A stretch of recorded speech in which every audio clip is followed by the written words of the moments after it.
Welcome back. It is about that time here on MST, the part of the show reserved for Head2Head, brought to you by Grand Falls Casino and Golf Resort.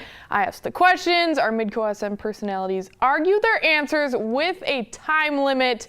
There are rebuttals allowed, but all in all, the first person to win 3 debates on the day is that day's champion. Of course, we are keeping track of the standings all season long. Only a few weeks left, but we're going to have an epic head-to-head single elimination tournament at the end of the spring. The winner being crowned at the end of this very month. So going head-to-head today, some big hockey fans, hoops fans right here at Midco SN. Alex Heinert up in Grand Forks, and right here in Sioux Falls, the lovely Elena Nilsen. And we did a coin flip. Elena won, so she is elected to go first. Are you guys ready? Yep, let's go. Let's do it. Dope. All right. Question number 1. UND hockey head coach Brad Berry signed a 5-year contract extension on Friday, keeping him in Grand Forks through the 2022-2023 season. There we go, Alex. With that in mind, what college sport can be most impacted by a good head coach? Elena. I definitely think that hockey is one of those sports that will be impacted for the benefit of a good head coach, but the 2 teams that I think it's most crucial to have a good head coach, pole vault and gymnastics, and because just of the nature and the dangerousness of their sport. I mean, they're risking their life every time they go up to compete, so they need to have a good trust and a good relationship with their coach. Their coach needs to know their body and their limitations, and I definitely think in those 2 sports, it's the best to have a good coach that you trust and just overall, a good relationship with them. That's creative. All right, Alex, what do you got? Good stuff. All right. There's a famous soccer quote in England that a good coach can make your team 10% better. A bad coach can make your team 30% worse. And I think that's true. I think you need to have a good coach, especially at the college level. That's a huge deal. When you look at, though, like the major sports, college coaching is really about recruiting most of the time. So when you look at the balance between recruiting and on-court, on-field assets, I think basketball probably has the best blend of those 2 things. I think when you look at football or hockey or baseball or softball or any of these other sports, it's all about kind of create your culture. Hoops, though, you're calling the plays, you're setting up inbounds plays, you're doing a lot more of that maybe than those other coaches do. So I'd go with basketball. Ooh. That wasn't a suck-up call, by the way, just because I know. But thinking about it, I got to go with Alex on that one, just because of all the things that go. I'm going with Alex. All right. Alex is up 1-0. Shout out Amy Williams. Oh, my goodness. Anyways, question number 2, more hockey. Is Las Vegas the new hockey city, Alex? That's an interesting question. I think that, first of all, what they've done is incredible. I think the first expansion team since 1960 in the 4 major sports to just have a winning record in their first season, let alone make the conference finals. The fans obviously love this team. It feels like the support in that town is sustainable. It's the only pro franchise. Even when the Raiders move in, I think they can keep this going. But I will say this, it's year 1. Let's not get too crazy. The Florida Panthers, as a good test subject in 1996, made the Stanley Cup Finals between Johnny Van Beesbrook with the Rats and all this stuff. That was 3 years into their year. This last year, they're number 4 from the bottom in terms of attendance after missing the playoffs for the last 5 seasons. You got to win to keep the people interested. True. Elena. I mean, I gotta say, I definitely agree with you. It is year 1, you gotta look out for that. But the fans have come out and supported all year. And I mean, just your first year with the team and coming out and having a winning record, making conference finals, having a chance at that Stanley Cup. I mean, hopefully they get there.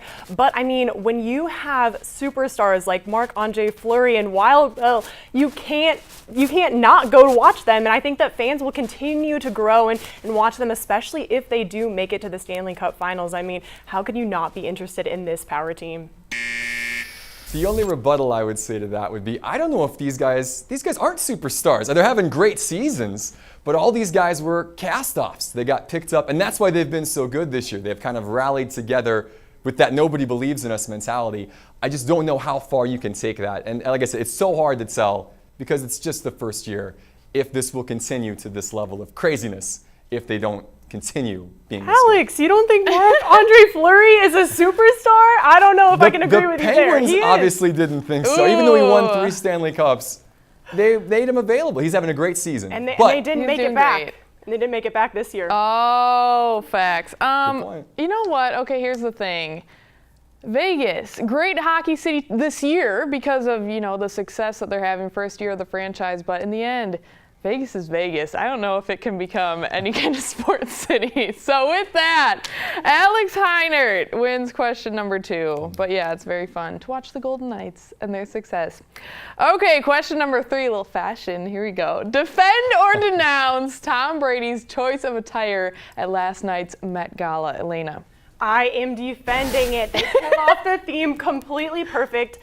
Giselle and Tom were sporting Versace, which I love, and the theme was heavenly bodies and Catholic imagination. So they hit that perfectly. He had that. Yeah, you got the image up there. He has the sweater, priest-like. That's what he was going for. And then the heavenly bodies, he has the gold accents. And it accented with Giselle's dress. They perfectly executed the theme, and I defend it. All right, Alex Heinert, give us your best answer. First of all, I think Elena should get the point for throwing out everything that she just did. But okay, number 1, it's the Met Gala. So the stuff that Sam wore last night was pretty tame by comparison. I don't know, they never really showed the other outfits that people were wearing. Stuff was really, really over the top. Second of all, it's Tom, for goodness sake. I'm going to defend Tom to the hilt. Although someone on Twitter did say he was a cross between a Nick Cage villain and Draco Malfoy's lacrosse coach, which I thought was pretty fantastic.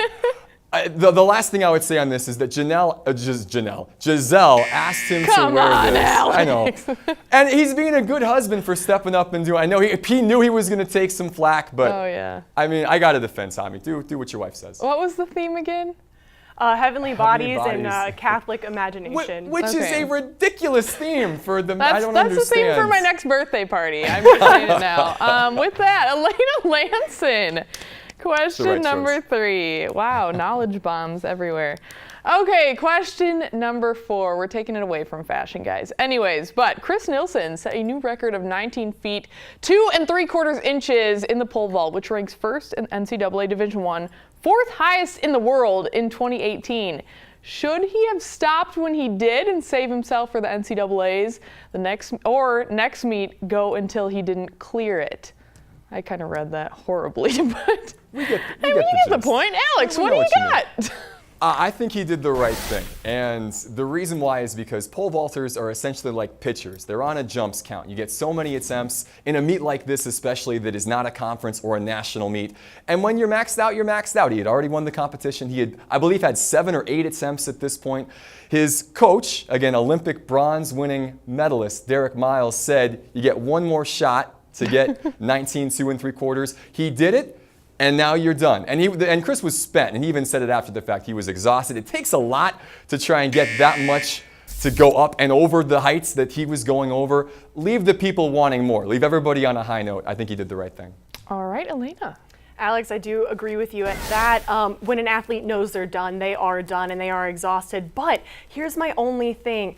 With outdoor season and with track, you could be feeling on, you could be feeling off one day. Who's to tell how he'll be feeling in those next competitions? But my biggest thing is the weather. You can never control the weather in outdoor season. And who's to say that it won't be raining or be very windy or anything else that day? And you have to work with the climate as well. So if he's doing so well on one day, might as well just try it out. Even if you don't get it, I mean, you still have that new record and posted the 4th best. So 2 quick rebuttals to that. One would be, I think if he had cleared all those heights on his first attempt, then yeah, I think he keeps going to 19.5, 19.7, whatever he can do. But because he had those misses, I think he just had to stop and call it good. And second, my good friend Bridget Gross, who's a national champion pole vaulter, told me on Saturday, just throwing that out, I'm going to name drop a little bit. She says, even though the weather was good, I asked her, what's ideal conditions? She says, every weather is ideal weather for pole vault. That has to be your mindset. So weather regardless, I think it was going to be a good day for Chris Nilsen. You know, with that, Alex, I got to go with you on that one. That has me convinced. The name drop, wasn't it? It was the name drop for sure. All right, Alex Heinert wins 3-1 on the day. Congratulations. Good match, guys. All right, thank you guys so much. If you have any topics or questions you'd like to see debated, don't don't be afraid to tweet at me because not a lot of people do, but let us know. Anyways, join the conversation. You can tweet them at me, at Stuart MidcoSN, or to our network account, at MidcoSN. We would love to hear from you. We are going to step away for a moment, but when we return, we'll check in on the NDSU women's golf team as they've completed day 2 of the Madison Regional. We'll also go over what to expect the rest of the week right here on MidcoSN. Stay tuned.